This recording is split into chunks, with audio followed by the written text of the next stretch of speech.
You know, I hear a lot of people saying nice things about this Polygon video. And I think most importantly, a lot of the fighting game people are like, yes, finally a mainstream publication did something cool about fighting games. It's on the Polygon channel, the YouTube channel. It's called How to Get Started with Fighting Games and Have a Nice Time. I think I play fighting games and have a nice time like every day. This advice probably won't apply to me very much. So let's check it out. For a long time, I'd look at fighting games and I'd say, that looks so cool, but I don't think it's for me. You know, there's a lot of you out there. I talked to a Dota pro who like won TI and he was like, man, fighting games are so cool, but they're way too hard. I could never get good at them. And I'm like, you ever realize like what kind of a sentence that was? He's like, I just like watching them. They're so fun to watch. I love watching. And he said some game or whatever. And I was like, what? Like you are so good at video games. Like you're a professional, you know? I think there's also a lot of other genres that I say the same things about. And I don't play them not because I think that they're bad or are not interesting to me or whatever, but I don't have the time to invest in them and play on the side. I'm already playing like 19 competitive games at the same time and trying to keep up with all of them. So that's usually what stops me. It's never like oh, I just can't get into it. When I saw the gulf between what I was able to do and what others were doing, I told myself there was no way I'd ever be able to get there. Then, a few years ago, I decided to try for real. Was it worth it? Yes, fighting games have brought me more joy than anything else I've put my gaming hours into. You know, I was there. I tried Street Fighter and I didn't like it when I first tried it. I was like, this game's okay. It's kind of stinky, whatever. I'm not so sure. And then I got back into it and was like, all right, it's time. The childlike joy of hitting buttons and seeing cool shit happen. The slow burn tension of outmaneuvering an opponent in a strategy game. The Dark Souls satisfaction of studying a boss's patterns and exploiting Damn the Nameless weaknesses. King. It's meditative, it's rhythmic, it's sports, it's therapeutic, it's communal. It's the closest you're ever going to come to feeling like Rocky or your favorite shonen protagonist. It's made me happier, and it's made my brain feel better. It is absolutely worth it. This guide is for people who have been studying that water and thinking about jumping in. You can use this video as a gentle, supportive push into the pool. Here's my 10-step guide for getting into fighting games without losing your mind. Step 1. Decide you want to do it. 10 steps? That seems easy. This one's kind of obvious, but it's also essential.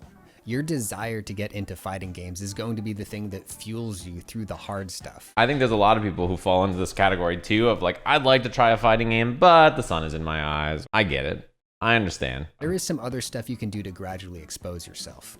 For starters, watch some matches. Activates reversal.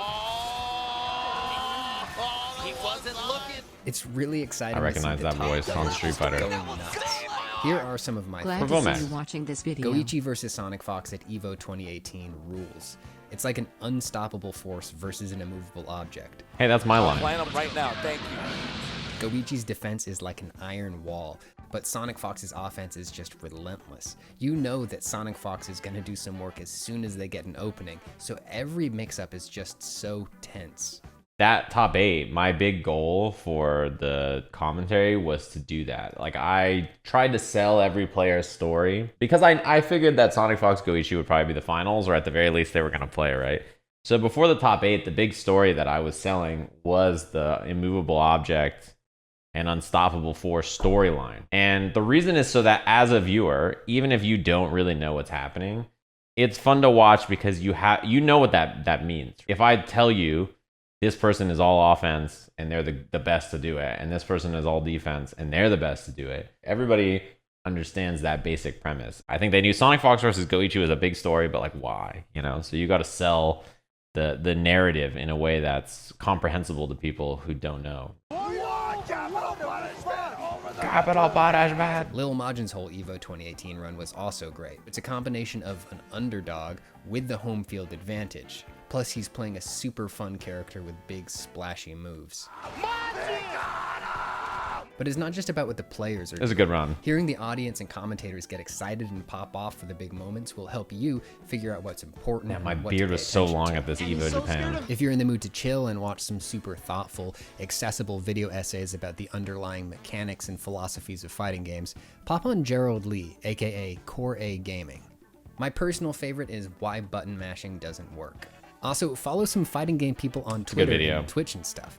There's a lot of people doing really interesting streams Romola and reference? posting funny clips that are going to make you want to. Oh my god, my hair. Was it to make his pubes his legs? We hear the man's trying to deck you with the refrigerator. You thought Pepsi Man? Plug that shit off the wall. Let's get money. There will be a lot of in-jokes and terminology you don't understand, but you'll pick it up soon enough through context clues. And if you need a helping hand, check out the infill.net fighting game glossary. I think I would recommend basically the same thing, which is like, if you're not sure, you should just watch some shit. I mean, how many of you in this day and age, if a game comes out and you're like, what am I gonna do? Like, this new game comes out, is it any good? The first thing I do is open up Twitch or open up YouTube and like just watch the game, right? Like just see if it looks fun or if it looks cool. It's like, it's an easy sell, I think. Pick a game. I love this VO. Pick a A frequently game. asked question among the fighting game curious is, what's a good fighting game for a new Flame player? Octopus, what up? And the definitive answer is literally whichever game you're interested in. Whichever game makes you feel the spark is the one that you should chase. That spark will be what fuels you when things get hard. I love martial arts cinema and pro wrestling, so for me, the game that grabbed my attention was Tekken. Tekken, yeah. Before I understood mid-low mix-ups and frame data, I understood that King did a sick running powerbomb and I loved to see it. I think trying to learn fighting games through some game that you think looks shitty. It's like, imagine if somebody was like, I really think that Call of Duty looks cool. Like, I want to play Call of Duty. They're like, okay, well, the beginner shooting game actually is Battlefield. So you've got to play Battlefield for 10 hours before you're allowed to play into that. And you've got to play with the assault rifle, okay? This is the beginner weapon. Play whatever you think looks coolest to you. For a little boozy. Whatever. But while you're following your heart, you do need to pay attention to one annoying wrinkle. Because of the old COVID, you're mostly going to be playing online. And not True. all games have great net play. The good news is that if you're new, you probably won't know what you're missing out on until you taste that crisp offline stuff. If you know that you're mostly going to be playing online, consider choosing a game with rollback netcode. If you're not sure if a game has rollback, just Google it, and you'll either find a bunch of blog posts like Punch Kicker adds rollback, or a bunch of Reddit threads like, how come Punch Kicker doesn't have rollback? True. Step 3. Punch Kicker, Gearing up. it had a good start. Another common question is, what do I need to start playing fighting games? And the good news is if you play other types of games, you're good to go. You might think you need a big fancy fight stick, but there's really no direct correlation between performance and equipment. Lots of the best players in the world grew up using readily available console controllers and still absolutely kill with them. Most of the time these days, actually, the most expensive option, which is arcade stick, is like the most obsolete. Hitbox or controller, I think everybody thinks, or even keyboard, are like far superior devices to playing on arcade stick. If you have the resources and the inclination, fight sticks can be a lot of fun. They're tactile and hefty and they make good noises. That's true. Most controllers work with PC and one type of console. If you ever plan on attending a local event, I'd suggest going for a controller that will work with the PS4. That's what they're going to be using there. But the biggest message I want to give you is do not gear gate yourself. Don't put an artificial boundary between you and the thing you want to do. You're just denying yourself the pleasure of playing and getting better. The I need X thing to do Y thing, so I cannot start, is one of the biggest barriers for most people. Like, you know how many people are like, dude, I'm gonna stream any day now. I just have to upgrade my lighting. And then after I upgrade my lighting, dude, I'm just gonna do quick, hang up some new posters. And then after I hang up my posters, I'm gonna stream any day. I just gotta do this before I do that. How many things in life are just one thing away from you doing them and you just never do the thing? It's okay, you can do it, trust me. Everything that's ever been done, somebody was like, fuck it, I guess I'll do it. And then they just did it. Get in there. If your connection to your opponent is not steady, you're simply not going to have a nice time playing with each other. You'll be more likely to biff your execution, but more importantly, it'll just be sluggish and jittery. Watching this match gives me a headache. Most of the online fighting game community adhere religiously to the Ethernet cable. Lots of games have Wi-Fi indicators, and opponents are less likely to accept a match with you if they're worried that you'll have a dodgy connection. That means you should get wired up. When I had roommates, I would run cable down my hallway when I was playing and then coil it up when I was done, so our common spaces weren't a constant tripping hazard. This might involve some negotiation and compromise, but it's absolutely worth it. My roommates and I just all ran it and taped it down. We were like, yeah, fuck it. So, who are some good characters for new fighting game players? The answer, regardless of the game, is whoever you think looks cool. Your enthusiasm is going to be the emotional well from which you draw the motivation to grind out combos and do the difficult work of learning. When I started Tekken 7, I played King, because I liked that he was a huge kitty cat man who did all my favorite wrestling moves. He's a great character, but he also has a big, bloated moveset that he's picked up over decades of Tekken games. I know there's a lot of people who are like, I want to play Guilty Gear, but I like Zato, so I can't play. I gotta like learn Soul. It's okay. You can just play Zato, and you'll get there, right? Like you'll be fine. But what's the dog doing? That's Eddie. I liked the way his moves looked. I liked his vibe, so I had the motivation to put in the work. Later, when I picked up Guilty Gear Strive, I went with Soul Bad Guy, because he's kind of the Ryu of that game, and he was really strong at the time. I thought that having a high-tier character who exemplified the fundamentals of that series would help me learn, so I tried for a while.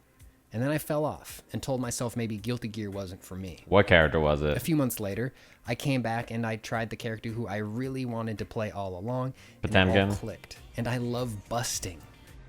So I was motivated to play and learn. Pick who you think looks cool. I had a feeling it was going to be Potemkin. Step 6. Learn how to play. Once you've selected your little guy, hop into training mode and start hitting buttons. See what they do. See how it feels. Some games like Guilty Gear Strive and Mortal Kombat have decent tutorials that explain fighting game fundamentals and include challenges to test your knowledge. If you like what you're feeling, hop onto YouTube and search for some character guides. Looking at your move list in a game is helpful, but it doesn't instruct you on the overall strategy for that character. A good guide will highlight the most important tools your character has and how to use those tools to win. When you watch a guide, don't expect to internalize everything all at once.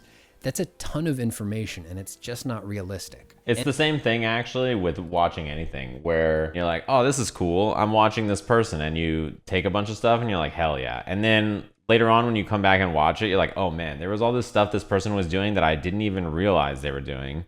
And like now that I realize they're doing it, I should probably also do that too. Or you can watch a good guy's 2-minute guide and learn how to play Sagat in 2 minutes and be the best Sagat player in your neighborhood very quickly. That's true. My favorite thing was somebody like really thought there's no way that you can make a 2-minute guide for a complex character. I was like, dude, I'll make a 1-minute guide. Don't make me do it. All you have to do to start is pick up a couple of cool things that seem tight and fun, and you're like, hell yeah, I like these buttons and attack. They don't have to be good. You just pick whatever feels fun to hit and then just go do that for a while, and then come back and then try some new stuff, and then come back and then try some new stuff. And I'll make note of the things that I still need to do. In terms of written resources, that's going to depend on the game you're playing. Guilty Gear and other ArcSys games have comprehensive guides on dustloop.com.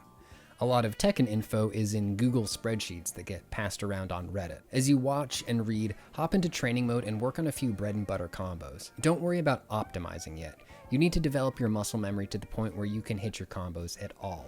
A few days after I picked up Tekken, I got on Twitter and posted a video of me hitting King's most basic, unoptimized combo. I did it, The classic. And a passing commenter might have asked, did what? This will be a pattern that repeats over your time in fighting games. You're going to put a lot of effort into mastering things that to outsiders appear inconsequential and to experts insignificant. But that doesn't mean it's not an accomplishment. Good job. But nailing combos only accounts for a tiny, tiny percentage of what goes into playing a match. And the only way to start figuring that out is to fight. You got to get in there. For me, not knowing what would happen when I hit that matchmake button was nerve-wracking. Another real human being is about to see you fumble around with your buttons and drop your combos and forget to block in real time. It's true. But it's okay.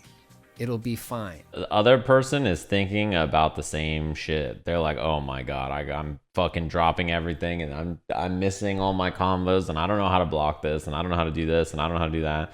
And especially when you run into somebody who is of similar skill to you, you can smoke them and then they'll smoke you and then you'll be like, hell yeah. And then you move on with your life and you're like, that was a great time. And it's okay. I think a lot, like they call it ladder anxiety. This is a common thing. You boot up, you sit on the ranked screen and you think to yourself, like, do I want to play the ranked video game? Like if I play ranked, like there's no going back. What if I lose, right? Well, then nothing happens. You just play again.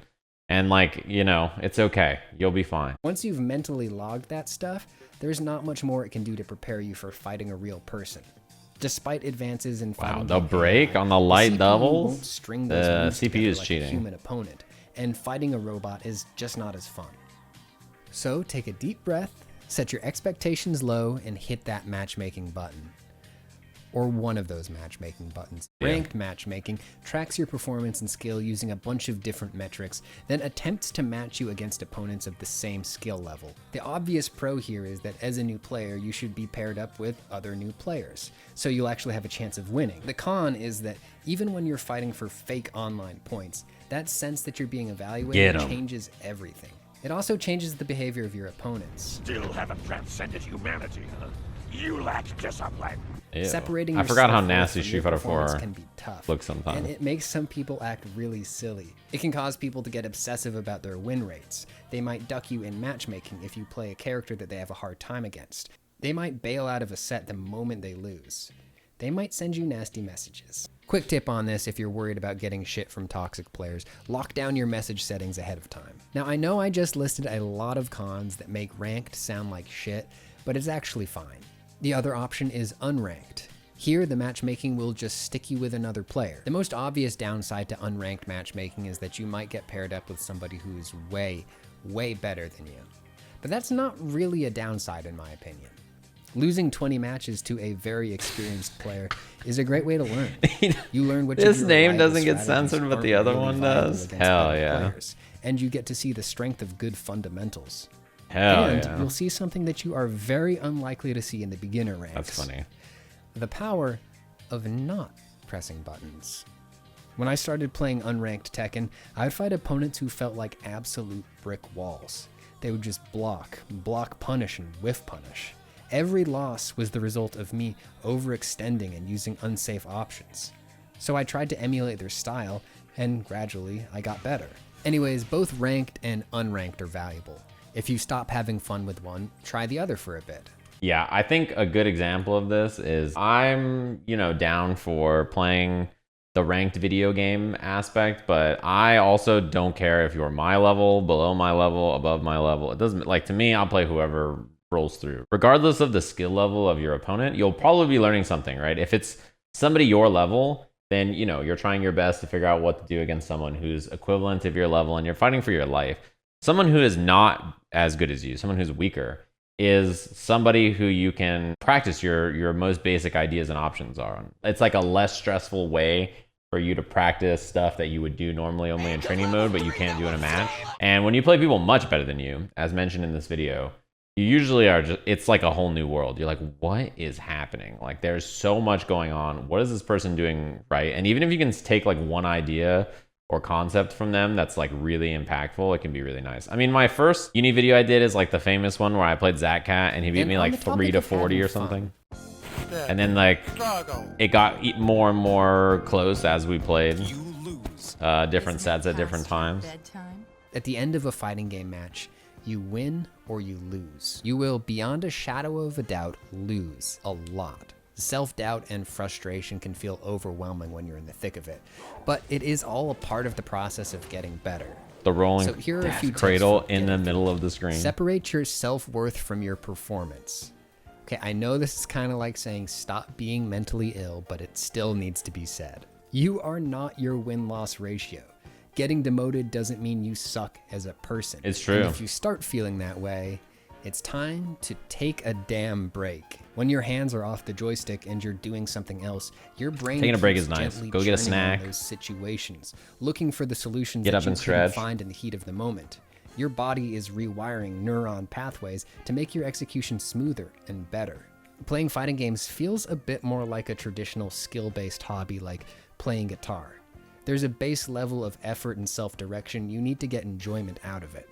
That means that you won't always have the mental energy to do it. Mentally, I have been here. I'm in a car driving somewhere and someone's talking to me, and mentally I'm in training mode. A break from fighting games can be a couple hours or a couple months. The games will still be there. Mentally, I'm practicing moment Your body will 37. remember what to do. Watch replays. God, this one is so hard. It's like hearing your voice in a recording or seeing yourself on video. Yep. Do I really do that?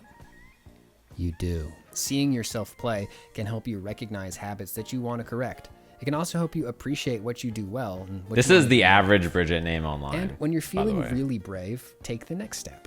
Show your gameplay to someone else. You and see ask this them to dude? take He's like, really look at this brave shit right to here. I the next pulled step. up. You see that? That was Tonjet Upper right there, by the way. I just want you to know. See how clean that was? But before you can do that, first you need Step 9.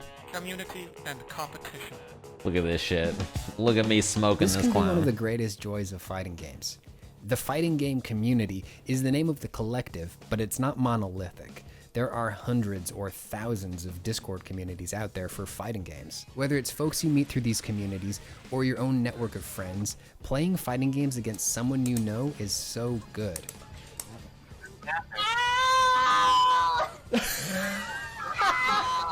This For was me, my knowing set who's on against the other side of the KV, connection except he was completely winning and that obliterates scream was the happening. Frustration and antagonism that I can feel playing against random online opponents. If you're in a good community, your opponent isn't going to keep any secrets, because people who've decided that they want to get good at fighting games have you're a signed an Sajam fan unspoken now? contract of mutual What a self-improvement. prince. Iron sharpens iron. Fighting stronger opponents makes you stronger. So a good sparring partner will explain exactly how and why they're winning, until it's time to compete. I can't Very stand well, that then. kid Sajam. Far be it from me to turn down a challenge. Yeah, Dudley's cool. I don't think I've really ever run into an experience where I ask somebody like, hey, what's this all about? And they're like, who can say? What could be happening? Does the tree move without the wind? Like, you know what I mean? That's like, people don't act that way. At least I don't act that way. Most people are not going to be like that. If you're in like a tournament set, I'm not going to be like, oh yeah, that shit's unsafe. You should probably just... But like, you know, every other situation, they're hype. My experience is actually the opposite, where they won't shut the fuck up. They're like, oh, that setup's so cool. I can actually make it plus 10 if I meaty like it's really hard, but I can meaty by doing this and make this happen and I'm like, I didn't ask for your life story. I'm like, is this shit plus or what? Most people are down to tell you anything. They're like gonna tell you the coolest thing about their character. If you have any like hobby that's hard, everybody in it, especially beginners to intermediates to experienced people, really understand that it's hard when you start. And it's hard when you get good. Everybody started somewhere. So people are usually sympathetic and understanding and like, hey, this is what you should do. That's why like somebody comes in and they're like, yo, I made it to floor X or Y. And everybody's like, hell yeah. Because everybody knows that feeling of accomplishing something that's difficult to do. And you're happy you made it there. Through your community or just by being online, you might come across some online tournaments, and you should sign up for them. Is that the Street Fighter 16 Tournaments right are here? really cool. They offer you the chance to Or do a lot was. of things that you won't get in your casual play. If you're Hoop used cup to mostly sighting? playing Yes. friendlies, it's fun to try out a different vibe. The other useful thing is that it's fucking scary. At first. The first few times I did online tournaments, I literally got shaky and sweaty. I forgot my combos and I mashed buttons. But each time I did it, it got easier. That is a And once you've normal played under experience. pressure, you'll be better in casual settings. Random matchmaking doesn't get my heart rate up like it used to. Again, huge life deficit Bones? the other way around. Gets A hit by the Bones stumps. reference? No, but drops it at the target combo. Step 10. There is Let's no go, Bones. That's an Evo commentator right there. There's no prescribed end goal for your participation. It's true. There's no final boss or end game treadmill. Even the best player in the world is only the best until someone surpasses them. No matter you're where good you for are one in your tournament. journey, in some sense, you're still at the beginning. That means you won't always know the next step forward, but it also means you're never falling behind. And as long as you're on that path, learning and having fun, you're doing it right. That is true. You can play fighting games as long as you want. You can just continue to play them. And if you're the best ever, hell yeah. Except you lose one set online to some Jimmy Bob and you're the worst player ever. And also, it doesn't matter if you play fighting games and you think you're awful. Like, it's totally cool. No one cares. What you put into them is what you get out of them, right? Whether it's as a spectator or a player or otherwise. You can just, play as much or as little as you like, and however good you get or however good you think you get doesn't really matter. And why not? Why not give it a spin? I am of the opinion that you might as well try. Yeah, it's a good video. It came out yesterday. Dude, you guys in the chat are absurd. You know that? Somebody in the chat was like, oh, he finally changed his mind on the Polygon video. Yesterday it came out and people were like, oh, the Polygon's video is good. You should watch it. And I was like, is it good? Okay, maybe I should watch it. And then today I watched it. What do you mean I finally changed my mind? Two-faced Sajam. No longer a hater. My favorite part about this video, I'm not kidding, it got posted to our games and the top comments were like, yeah, fighting games are real hard though. They didn't even give it a chance. Some people don't make it past the first step in this, right? There's a lot of, like, I don't play every fighting game. There's some games that I just like watching as a fan, and I don't have interest in playing seriously. It's totally fine. I think this has a lot of good advice for people who are interested in getting into fighting games. It's going to be a journey, but everybody is worried about their own path or whatever, right? And so you get very self-conscious about where you are and like your goals and where you need to be. But in reality is like you're holding yourself to some standard that is unreasonable probably and also unnecessary. When everybody is doing the same thing, they're just trying to game and have a good time. It doesn't have to be that complicated. I think like what you do to get into fighting games, this video, if it was ported over to other genres, still has a lot of merit anyway, right? I think this like order of operations is pretty good for whatever you want to get into. I think Project L will be the game though, where people who don't like fighting games like give it the old college try and they're like, this game was way easier to get into, even though the experience of getting into that fighting game is very similar to getting into any fighting game. There's a lot of cool stuff in this video. You can tell it comes from someone who was like, yeah, fuck it, I'll try some fighting games. Listen. Have I changed my mind about the horse video? Yeah, I've changed my mind on the horse videos so many times. I was gonna watch it, then I wasn't. Then I was, then I thought about it. Now, I'm gonna play Melty Blood probably.